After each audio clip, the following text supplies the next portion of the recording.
मधून आपला विजय झालेले आपण राष्ट्रवादी काँग्रेस पक्षाचे अजित पवार गटाचे उमेदवार होते. कसे आभार व्यक्त करणार आहे मतदारांचे?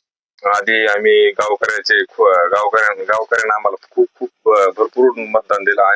75% गावातूनच आम्हाला मतदान भेटले. आणि गावकऱ्याचे जितके आम्हाला आभार म्हणजे व्यक्त करतात तितके कमीच आहेत. आणि ज्या बाकीच्या गावातून बी आम्हाला भरपूर मतदान भेटलेले. जवळ आसन, नाथरा, बाणेगाव, असे रामपुरी, ढालेगाव मधून बी आम्हाला लीड आहे. सगळा प्रतिसाद चांगला भेटलेला आहे आम्हाला. जसं आपण म्हणले मतदारांनी आपल्याला भरघोस मतांनी विजय केलेले आहे, लीड भेटलेली आहे. मतदारांनी जसं आपल्यावर विश्वास दर्शविलेला आहे, विश्वास टाकून आपल्याला मतदान दिलेले आहे, आपण त्यांच्या विश्वासाला अविश्वास म्हणजे तडा जाऊ देणार का? त्यांची कामं वगैरे काय करणार? नाही, काम आम्ही खूप करणार. म्हणजे आमच्या राजेश दादा आमदार आहेत. आमदाराच्या अत्यंत आम्ही जवळचा कार्यकर्ता आहे.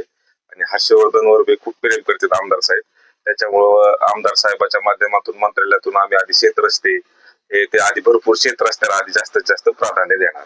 आणि सभामंडप आमदार साहेबाच्या माध्यमातून सभामंडप. जिल्हा परिषद निवडणुकीमध्ये प्रत्येक पक्षाचे दिग्गज होते.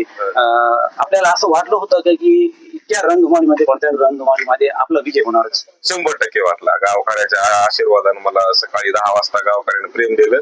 त्याच्याबद्दल मी दिवसभर अजिबात असं नाराज नाही कोण्या गावाला, काय नाही. कारण गावातूनच मला खूपच प्रतिसाद होता. 12 तर 80% गाव आमच्या पाठीमागे होते. त्या विरोधक उमेदवाराला मतदानच किती पडले आमच्या गावातून. बूथ वाईज जर घेतलं तर ते 2 आकडी बी हे नाहीत. आणि इतका पैशाचा भरीमार करून मतदानच किती, 2 अंकी बी हे केलं नाही एका बूथवर.